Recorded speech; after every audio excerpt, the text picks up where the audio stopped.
Chennai shopping mall Aadi blockbuster KG sale. KG చీరల ప్రారంభ ధర కేవలం 150 రూపాయలు మాత్రమే. కొన్ని ప్రత్యేక చీరలపై రెండవ చీర కేవలం 9 రూపాయలకే సొంతం చేసుకోండి.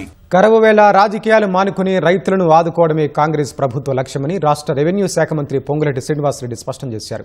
10 ఏళ్లు బీఆర్ఎస్ పార్టీ నిర్లక్ష్యం చేసిన దేవాదుల ప్రాజెక్టును యుద్ధ ప్రాతిపదికన పూర్తి చేసేందుకు ప్రభుత్వం చర్యలు చేపట్టిందని తెలిపారు. రాజకీయ ఆరోపణలకు కాకుండా సమస్యల పరిష్కారానికే తమ ప్రభుత్వం ప్రాధాన్యత ఇస్తోందని మంత్రి పొంగులేటి తెలిపారు. ఎల్నినో ప్రభావంతో రాష్ట్రంలో నెలకొన్న వర్షాభావ పరిస్థితులను ఎదుర్కొనేందుకు ప్రభుత్వం సమగ్ర కార్యాచరణతో ముందుకు సాగుతోంది. వరంగల్ జిల్లాలో సమీక్ష నిర్వహించిన మంత్రులు పొంగులేటి శ్రీనివాసరెడ్డి, పొన్నం ప్రభాకర్ రైతులను ఆదుకునేందుకు ప్రభుత్వం నిరంతరం కృషి చేస్తుందన్నారు. క్లిష్ట సమయంలో అన్నదాతలకు ఆసరాగా నిలవడం పోయి రాజకీయ విమర్శలు చేయడం సరికాదన్నారు. 10 ఏళ్లు అధికారంలో ఉండి సాగునీటి ప్రాజెక్టులను పూర్తి చేయని బీఆర్ఎస్ నేతలు ఇప్పుడు ప్రభుత్వాన్ని విమర్శించడం విడ్డూరంగా ఉందన్నారు.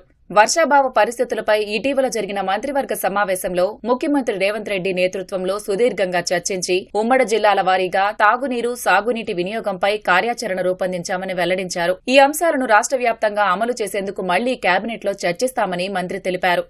ఇది రాజకీయాలు చేసే టైం కాదు. దేవాదుల మీద చర్చించడానికి కూడా ఈ ప్రభుత్వం రెడీగా ఉంది. ఇవాళ గోదావరిలో పోతున్న నీరెంతండి? 16,632 క్యూసెక్లు. ఏ మోటార్ల కింద నడుస్తాయి? ఎలా నడుస్తాయి? మోటార్లే నడిచేటట్టుంటే మీరు ఎందుకు డ్యాములు కట్టారు? ఎందుకు నిందలు మోపుతున్నారు? ఈ ప్రభుత్వాన్ని అలా మాట్లాడటం మీ సంస్కారానికే వదిలేస్తూ ఈ రోజు ఈ సమావేశంలో ఏదైతే నిర్ణయాలు తీసుకున్నామో ఈ రాబోయే 1-2 డేస్ లో జరిగే ముఖ్యమంత్రి గారి సమక్షంలో జరిగే డిబేట్ లో తప్పకుండా ఇక్కడ కొన్ని ఇంపార్టెంట్ కూడా ఇక్కడ డిస్కషన్ వచ్చింది.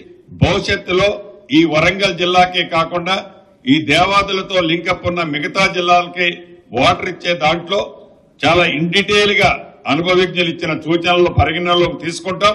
వాటిని ఇంప్లిమెంటేషన్ కూడా చేస్తాం. దేవాదుల ఎత్తిపోతల పథకం కింద 9 పంపింగ్ యూనిట్లు 24 గంటల పాటు పూర్తి సామర్థ్యంతో పనిచేస్తున్నాయని నీటిపారుదల శాఖ మంత్రి ఉత్తమ్ కుమార్ రెడ్డి తెలిపారు. దేవాదుల ప్రాజెక్టుపై ఇటీవల మంత్రుల బృందం నిర్వహించిన సమీక్షలో ఇచ్చిన హామీలను ప్రభుత్వం అమలు చేస్తుందని చెప్పారు. గోదావరి నుంచి వీలైనంత ఎక్కువ నీటిని ఎత్తిపోసి దేవాదుల పరిధిలోని 9 జిల్లాలకు చెందిన 22 రిజర్వాయర్లను నింపడమే ప్రభుత్వ లక్ష్యమని మంత్రి అన్నారు.